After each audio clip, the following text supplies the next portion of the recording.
I recently have been trying to make cast iron castings of this logo bar, which goes in a casting I make. And the pattern that I'm making for it is shaped like this. And the important part are the letters here. The rest of the back is going to be hidden.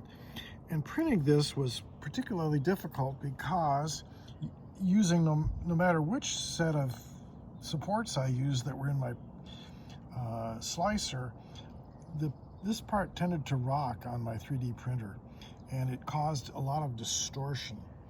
So I ended up deciding to try to make a support piece for it that fit closely to the part itself, and that's what I have here. This is just as it came off the printer, and we're going to open it up in just a second here.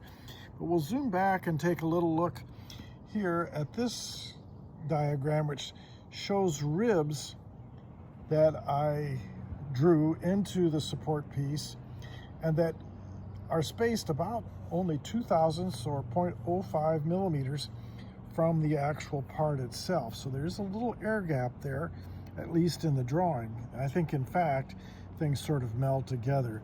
Here's a little bit more of an overview. This does represent the number of ribs that I used. Excuse me. And this is a cross-sectional view right here, where I took a cross-section through here. Here's the actual part, here's the support. Let's go ahead and pop open this piece and see how it shells out. I'll get these parts out of the way, and we'll see if we can just pop that out of there. It's supposed to come out fairly easily. At least that was my goal. And you can hear it cracking open. And pop the other side without getting hurt here, hopefully. Let's see how this works. There we go.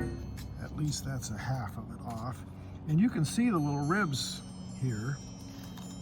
And then here's the back of it, which is quite rough, but I can easily sand that off. That's not a problem. And the other part, I'll see if I can get it open here on where we're taking the video. There we go. Looks like it's going to go.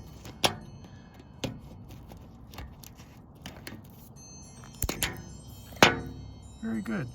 And the nice part here is that this piece is very, very flat and straight, and that was what was important to me.